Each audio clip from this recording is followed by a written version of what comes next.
তারা চিন্তা করে যে যদি বেশি টাকা উপার্জন করতে পারে তাহলে জীবনের লক্ষ্য অর্জন করে ফেলেছে। যেমন আমি যথাযথ হওয়ার উদাহরণ দিলাম। আমাদের অধিকাংশই কি করি, পাখির চোখ নিশানা না করে কি করি, আমরা শূন্যে গুলি করে দিই আর চারপাশের বিষয়গুলো টেনে আনি নিশানা ছাড়াই গুলি করে দেই।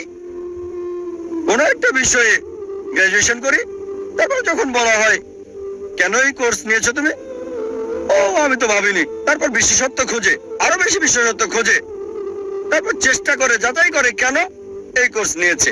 দেখবেন লোকে প্রথমে চিন্তা করে কত উপার্জন করবে, আর উপার্জনের ভিত্তিতে সে সিদ্ধান্ত নেয় কিভাবে তাদের জীবন যাপন করবে। এটা শূন্যে গুলি ছোড়ার মতো আর পাখির চোখে নিশানা করার চিন্তা করা।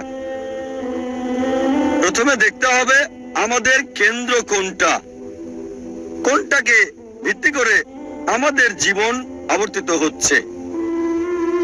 বিভিন্ন মানুষের ভিন্ন ভিন্ন কেন্দ্র রয়েছে। কিছু লোক তারা আত্মকেন্দ্রিক, সবকিছুতে নিজেদের কথা ভাবে, পৃথিবীর অন্য মানুষকে নিয়ে কোনো মাথা ব্যথা নেই, নিজেদের নিয়ে তারা ব্যস্ত থাকে। কিভাবে জীবনযাপন করবে অন্যদের নিয়ে চিন্তা করার সময় নেই, তারা আত্মকেন্দ্রিক। কিছু লোক পরিবার কেন্দ্রিক, তাদের সারা জীবন পরিবারকে ঘিরেই কেটে যায়। তারা যে কোনো নিয়ম ভাঙতে বা গড়তে প্রস্তুত, হোক সেটা সঠিক কিংবা ভুল, পরিবারকে সুখী করতে। তাদের মূল উদ্দেশ্যটা হচ্ছে পরিবারকে খুশি করা। কেউ হয়তো পিতামাতা কেন্দ্রিক, কিছু হয়তো পরিবার কেন্দ্রিক, স্ত্রী কেন্দ্রিক বা স্বামী কেন্দ্রিক, কেউ হয়তো সন্তান কেন্দ্রিক। দেখবেন কিছু লোক পিতামাতাকে খুশি করার জন্য যে কোনো কিছু করতে পারে। তাদের জীবনের সব নিয়ম কানুন পিতামাতার পছন্দ অপছন্দের ভিত্তিতে হয়। আল্লাহ কোরআনে বলেছেন সূরা লুকমান অধ্যায় 31 আয়াত 14 যে আমি মানুষকে নির্দেশ দিয়েছি পিতামাতার সাথে সদ্ব্যবহার করতে। অনেক কষ্ট সহ্য করে মাতাকে গর্ভে ধারণ করেছে, অনেক কষ্ট সহ্য করে তাকে জন্ম দিয়েছে। ঠিক তারপরে আয়াত সূরা লুকমান অধ্যায় 31 আয়াত 15 বলছে যদি তোমার পিতামাতা চেষ্টা করে, জিহাদ করে, চেষ্টা আর সংগ্রাম করে তোমাকে বাধ্য করে আল্লাহ সুবহানাহু ওয়া তাআলা ছাড়া অন্য কারো ইবাদত করতে, যে বিষয়ে তোমার কোনো জ্ঞান নেই, তাদের মানবে না, তবে তাদের সাথে থাকো ভালোবাসা আর মমতা দিয়ে। তার মানে আমাদের স্রষ্টা বলেছেন পিতামাতাকে ভালোবাসতে, মানতে হবে, কিন্তু স্রষ্টার বিরুদ্ধে যেতে বললে, আল্লাহ এবং তার চূড়ান্ত নবীর বিরুদ্ধে যেতে বললে তাদের মানবে না। তারপরও তাদেরকে ভালোবাসো, সহানুভূতি দাও। সীমানা আছে। কিছু মানুষ স্বামী বা স্ত্রী কেন্দ্রিক, তারা স্ত্রীদেরকে খুশি করতে চায় বা স্বামীদেরকে খুশি করতে চায়। আর ধরেন কারো স্ত্রী খুবই দামি ডায়মন্ড নেকলেস চাইলো, তার দেওয়ার সামর্থ্য নেই, সে কি করলো, ভিক্ষা করলো, ধার করলো বা চুরি করলো, আর ওই ডায়মন্ডের নেকলেসটা স্ত্রীর জন্য কিনে আনলো। তার লক্ষ্য স্ত্রীকে খুশি করা। কিছু লোক সন্তান কেন্দ্রিক, সন্তানদের খুশি করতে চায়। অনেক সময় দেখা যায় হয়তো কারো ছেলে বিদেশে গিয়ে লেখাপড়া করতে চায়, সে যে বিষয়ে ভর্তি হতে যাচ্ছে সেটা অপ্রয়োজনীয়, এটা তাকে দুনিয়াতেও সাহায্য করবে না, আখিরাতেও সাহায্য করবে না। তারপর কারণ ছেলে বিদেশে পড়তে চায়, এই লোক সম্পত্তি বন্ধক রাখে এবং ছেলেকে আমেরিকাতে পাঠায় আর বলে আমার ছেলে তো আমেরিকায় পড়ছে, যদিও তার লক্ষ্যটা হচ্ছে সে ছেলেকে আমেরিকাতে পড়াবে। আসলে উদ্দেশ্যটা কি, জীবনটা কোন কেন্দ্রিক? কিছু লোক যারা হচ্ছে সমাজ কেন্দ্রিক, আমরা জানতে চাই আমাদের পরিবারের বাইরের লোকজন কি চিন্তা করে, এভাবে পুরো জীবনটা সমাজ কেন্দ্রিক হয়ে যায়। কিছু লোক প্রতিবেশী কেন্দ্রিক, প্রতিবেশীর সাথে প্রতিযোগিতায় লিপ্ত। একটা গল্প মনে পড়ে গেল। একসময় একজন ফেরেশতা এসে এক লোককে বলল, আমি তোমার উপর খুশি, তুমি যা চাইবে আমি তোমাকে তাই দেব, তবে একটা শর্ত, যা তুমি চাইবে আমি তোমাকে সব দেব, তবে তোমার প্রতিবেশীকে দেব তার দ্বিগুণ। লোকটা বলল, একটা রোলেক্স ঘড়ি আমার চাই। ফেরেশতা তাকে রোলেক্স ঘড়ি দিয়ে দিল। প্রতিবেশী দুটো রোলেক্স ঘড়ি পেল। লোকটি বলল, একটা মার্সিডিজ গাড়ি আমার চাই। ফেরেশতা তাকে মার্সিডিজ গাড়ি দিল। প্রতিবেশীকে দুটো মার্সিডিজ দিল। লোকটি বলল, একটা সুন্দর বড় বাংলো চাই। ফেরেশতা তাকে সুন্দর বড় বাংলো দিল। তার প্রতিবেশীকে দেওয়া হলো দুটো সুন্দর বড় বাংলো। লোকটি পরে বলল, দয়া করে আমার শেষ ইচ্ছাটা তুমি পূরণ করে দাও। কি সেটা? আমার একটা চোখ তুমি নষ্ট করে দাও, যাতে কিছু আমি চোখে না দেখতে পাই।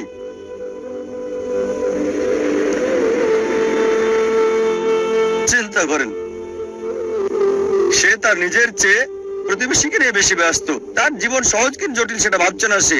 প্রাচুর্য কি দারিদ্রতা যাই থাকুক, সে বেশি চিন্তিত তার প্রতিবেশীর চেয়ে ভালো জীবন যাপন করা নিয়ে।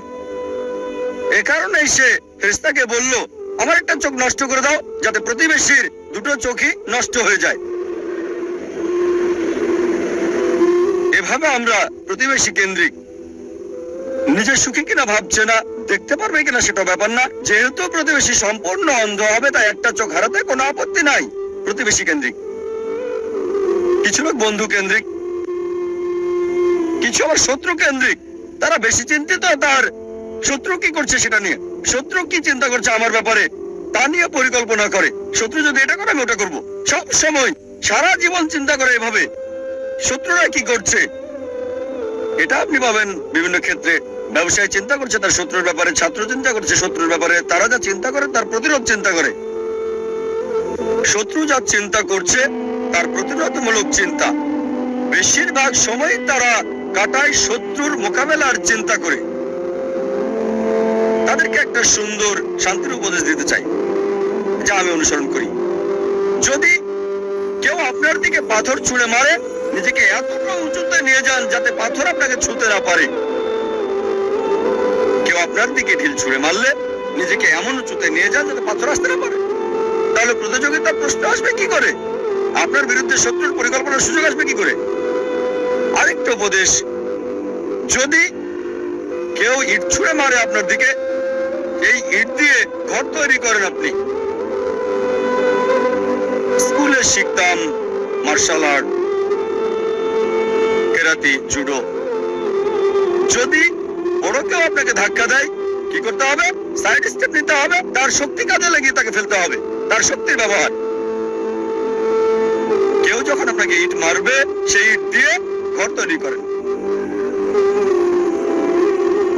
কিছু লোক সুনাম কেন্দ্রিক। তারা সুনাম চায়, মূল উদ্দেশ্য খ্যাতি পাওয়া। যে কোনো অনৈতিক কাজ করতে প্রস্তুত, নিয়ম কানুন বিসর্জন দিতে পারে। কিছু লোক তারা হচ্ছে ভোগবাদী। তারা সম্পদ কেন্দ্রিক। সবসময় চিন্তা করে অর্জন কি, কত সম্পদ করেছে, তারা কি পড়ে। আর এটা কমন, খুবই কমন মানুষের মধ্যে, বিশেষ করে ধনীদের মধ্যে। বন্ধুদের সাথে দেখা হলে গল্প শুরু করে। কোন ব্র্যান্ডের ঘড়ি পরেছো? এটা কি ট্যাগ হিউর নাকি ওমেগা? ও এটা রোলেক্স। ভিতরে কিসের? আয়রনের নাকি চামড়ার? প্রেসারটা কি? ও কোন ধরনের? Gold plated diamond stone? ও কারুকাজ করা পার্টি ফিলিপ। ধনী লোকদের অধিকাংশেরই এটা একটা ঘড়ি থাকে না, অনেকগুলো ঘড়ি। আর চিন্তা করে, ঠিক আছে আজকে ঘড়িটা পরলাম, পরের দিন পরবো না বন্ধুদের কাছে যাওয়ার সময়। এভাবে চিন্তা করে সময় পার করে কোন অনুষ্ঠানে কোনটা পরবে। একইভাবে এরা গাড়ির ব্যাপারেও কথা বলে। তোমারটা কি গাড়ি? বিএমডব্লিউ, মার্সিডিজ, মার্সি, Rolls Royce, Maybach, Bentley, designer. এভাবে সময় কাটায়, প্রায় করে থাকে, যেহেতু এটা তাদের আইডেন্টিটি। এই ঘড়ি না পড়লে তাদের কে চিনবে? এই গাড়িতে না চড়লে মার্সিডিজ বা BMW তে না চড়লে তাদের কে চিনবে? এটা আইডেন্টিটি। বড় শহরগুলোতে দেখবেন লোকদের কমন চিত্র। ধনী লোকদের দেখবেন তারা কথা বলে, আপনার ঘড়ি কি, কোন শিপের মালিক, উঁচু লেভেলে কোন জেটের মালিক, আমার ব্যক্তিগত জেট আছে, কতগুলো ইঞ্জিন। লোকজন হয়তো ভাববে আমি কিভাবে এসব খুঁটিনাটি জানি ঘড়ির ব্র্যান্ডের ব্যাপারেও। আপনারা জানেন আমার পেশা, আলহামদুলিল্লাহ। সৌভাগ্য বা দুর্ভাগ্য, আমি যে পেশায় আছি, আমি সব শ্রেণীর লোকদের সাথে মিশি, একেবারে ভিখারি থেকে রাজা পর্যন্ত। আল্লাহ আমাকে দয়া করেছেন, ভালো অথবা মন্দ, আমি চারপাশের লোকদের সাথে মিশি, ভিখারি থেকে রাজা পর্যন্ত। আর যে সুযোগটা আমি পাই, কোন বস্তুবাদীর সাথে যখনই কথা বলি, আমি চেষ্টা করি, দাওয়াত দেই, তাদের বলি তোমার ঘড়ির দাম হয়তো $1000 বা $10,000 অথবা $1,00,000। আমার ঘড়ি, আমি যেটা পড়ছি, এই ঘড়িটার দাম মাত্র $1400, $30 কম। অনেক বছর ধরে ব্যবহার করছি, ভালো সার্ভিস দিচ্ছে, একেবারে তোমারটার মতোই। সাধারণ ঘড়ি, দাম মাত্র $1400।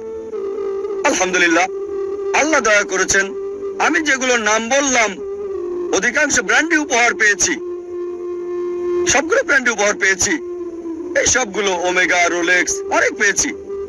আর আমি নবী মুহাম্মদ সাল্লাল্লাহু আলাইহি ওয়াসাল্লামের পথ অনুসরণ করেছি। আমি অন্য দায়ীদের দিয়ে দেই, আমার স্টাফদের দিয়ে দেই, যাতে করে আমি খুতুওয়াতুশ শয়তান থেকে দূরে থাকতে পারি। অনেক সময় অনেক উপলক্ষে আমাকে নিমন্ত্রণকারীরা তাদের ব্যক্তিগত জেট প্লেন আমার জন্য পাঠায়, ব্যক্তিগত জেট প্লেন আমাকে নিয়ে যাওয়ার জন্য তারা পাঠিয়ে দেয়। এমন অনেকবারই হয়েছে। চিন্তা করেন, জেট প্লেনের খরচ শুধুমাত্র একজন মানুষের জন্য, পাইলটদের পেমেন্ট, এয়ার হোস্টেসের পেমেন্ট, এয়ারপোর্টের ভাড়ার খরচ। তাই আমি তাকে বললাম, এটা সবচেয়ে ভালো হয় যদি একটা ইকোনমিক ক্লাস টিকিট পাঠান। আলহামদুলিল্লাহ, আল্লাহ আমাকে দয়া করেছেন, আমার পরিবারকে রহমত করেছেন। মাশাআল্লাহ, এই সব গাড়ি কিনতে পারবো, ফার্স্ট ক্লাসে ভ্রমণ করতে পারি, আলহামদুলিল্লাহ। কিন্তু আমি একজন দায়ী, তাই আমি তাকে বললাম, এত টাকা খরচ করার চেয়ে বরং একটা ইকোনমিক ক্লাস টিকিট পাঠিয়ে দেন, চলে আসবো। বাকি টাকা অন্য কোথাও দান করে দেবেন আল্লাহ সুবহানাহু ওয়া তাআলার পথে। আয়োজকেরও মাশাআল্লাহ নিয়ত স্বচ্ছ হওয়ায় আমাকে বললেন যে আমার জেট প্লেনে কাকে আমি আনতে পাঠাবো, আর কে উত্তম আল্লাহর পথে দায়ী ইচ্ছে। আমি তাকে বললাম, ইনশাআল্লাহ আপনার নিয়ত যেহেতু সহি, ইনশাআল্লাহ আল্লাহ আপনাকে পুরস্কার দেবেন। তার নিয়ত ছিল আল্লাহর পথে দায়ীর জন্য ভালো ব্যবস্থা করা, আল্লাহ তাকে পুরস্কার দেবেন। একটা কথা মনে রাখবেন, এর মানে বলছি না যে এই সব কিছু ভোগ বিলাস একেবারে হারাম। সব ক্ষেত্রে এগুলো হারাম তা নয়, জীবনের উদ্দেশ্যটা কি জানতে হবে। এগুলো হারাম হতেও পারে, আবার নাও হতে পারে। একটা উদাহরণ দিচ্ছি, মনে করেন আপনার অবস্থান ক্যাটাগরি এ তে, যাদের এসব করার সামর্থ্য নেই, এই দামি ঘড়ি, এই দামি গাড়ি, দামি বাংলো, কিন্তু যদি সে ভিক্ষা করে, যদি ধার করে, চুরি করে বলে অন্য দামি ঘড়ি কেনে, দামি গাড়িতে চড়ে, এটাকে ইসরাফ বলা হয়, এটা হারাম। দ্বিতীয় শ্রেণীর লোক আছে যাদেরকে আল্লাহ সামর্থ্য দিয়েছেন। আল্লাহ কোরআনে বলেছেন, সূরা আনাম অধ্যায় 6 আয়াত 71, কিছু লোককে আমি অনেক বেশি প্রাচুর্য দিয়েছি অন্যদের চেয়ে। আল্লাহ বলেন সূরা আনাম অধ্যায় 6 আয়াত 165, আল্লাহ কিছু মানুষকে অন্যের উপর মর্যাদা দিয়েছেন যাতে তিনি তোমাদের পরীক্ষা করতে পারেন। তাই আল্লাহ যদি আপনাকে সামর্থ্য দেন আর আপনি এগুলো কিনেন, দামি গাড়ি, দামি ঘড়ি, দামি বাংলো, আর শুধু এগুলো নিয়েই আপনি থাকেন, এগুলো ছাড়া কিছুই করতে পারেন না, এটাই আপনার কেন্দ্র, এটাই আপনার জীবনের উদ্দেশ্য, তাহলে এটা হারাম। তৃতীয় ক্যাটাগরির লোক আছে যাদেরকে আল্লাহ সামর্থ্য দিয়েছেন, তারা সেগুলো কিনে, তবে সেগুলো নিয়েই পড়ে থাকে না। এটা কিনেছে। নবী সুলাইমান আলাইহিস সালামের উদাহরণ দেখে, তিনি ধনী ছিলেন, মালিকও হয়েছিলেন, তবে এগুলোর উপর নির্ভরশীল না। তাই যদি এগুলো কিনেন, আর যদি আল্লাহ সুবহানাহু ওয়া তাআলাকে মেনে চলেন, বস্তুবাদী বিলাসের উপর নির্ভরশীল না হন, তাহলে এটা মুবাহ, ঐচ্ছিক, এটা হারাম না।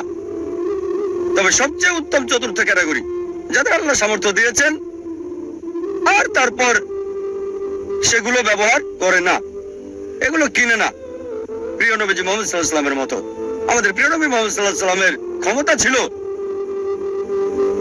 সুনাম ছিল, আধিপত্য ছিল। সে সময় তিনি রাজা হতে পারতেন, সারা পৃথিবীর সব ধন সম্পদের মালিক হতে পারতেন, অথচ যখনই কোনো পুরস্কার পেতেন অনেক সময়, প্রায় সময় তিনি তার সাহাবীগণকে সেগুলো দিয়ে দিতেন। এই জন্য না যে গ্রহণ করা হারাম হবে, কেউ যদি ভালো উপহার দেয় সেটা রাখতে পারেন, সেটা হারাম না, কিন্তু নবীজি অন্যদের দিয়ে দিতেন। চতুর্থ ক্যাটাগরি, আল্লাহ সামর্থ্য দিয়েছেন আর সেগুলো ব্যয় করে আল্লাহ সুবহানাহু ওয়া তাআলার পথে।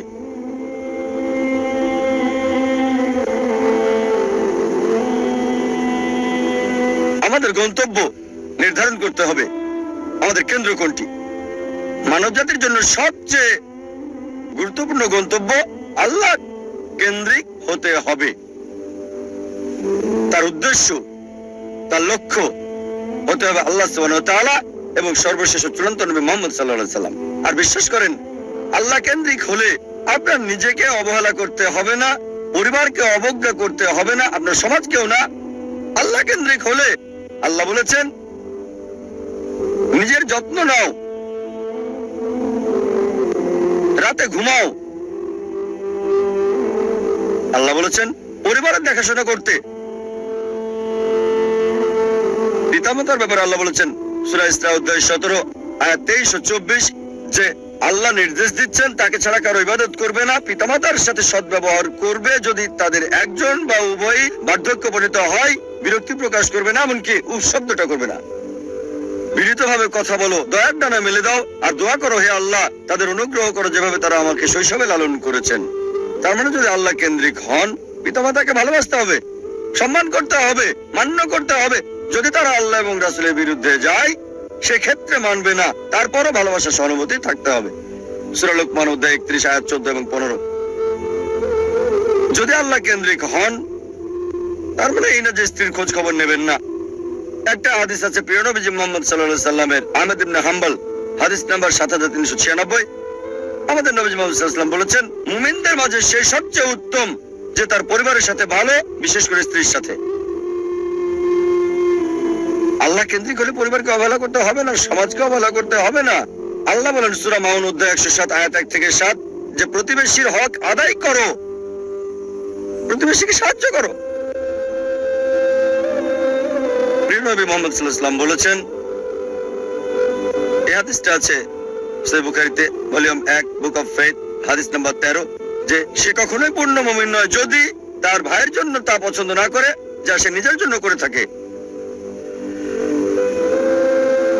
তার মানে অন্যদেরও দেখাশোনা করতে হবে।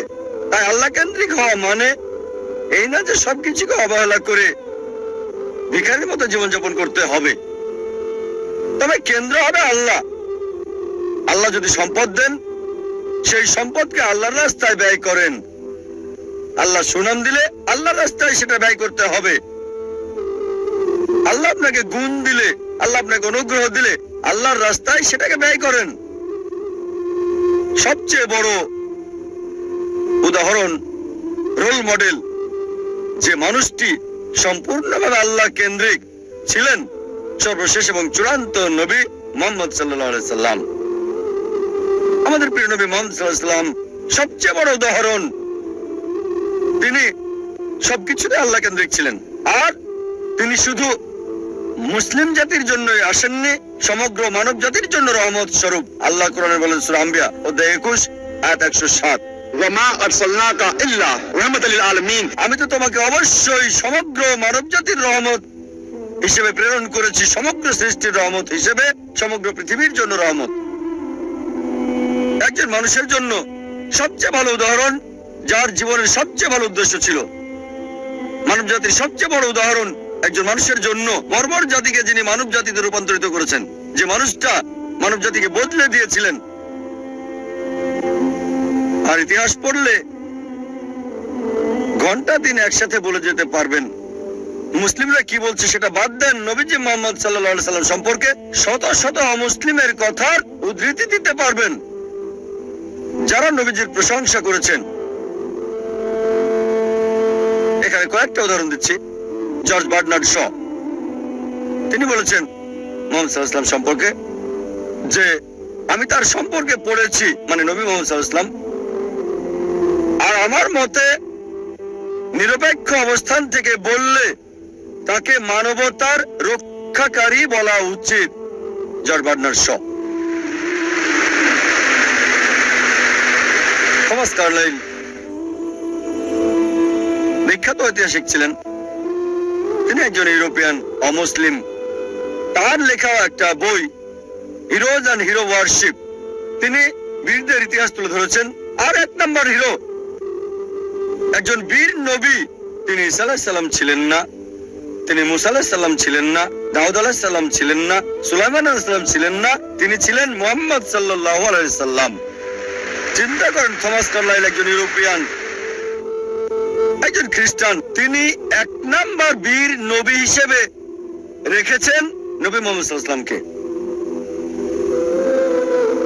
আমরা লামার্টিনের কথা বলতে পারি। লামার্টিন ছিলেন বিখ্যাত ঐতিহাসিক, তিনি ফরাসি, বই লিখেছেন দ্য হিস্টরি অফ দ্য টক্স। তিনি লিখেছেন যদি উদ্দেশ্যের মহানুভবতা, সামর্থ্যের সীমাবদ্ধতা আর অসাধারণ ফলাফল, এই তিনটি বিষয় একজন ব্যক্তির মহত্ব নির্ণয়ের মাপকাঠি হয়, আধুনিক ইতিহাসে কাউকে পাওয়া যাবে না যে নিজেকে তুলনা করবে নবী মুহাম্মদ সাল্লাল্লাহু আলাইহি ওয়াসাল্লামের সাথে।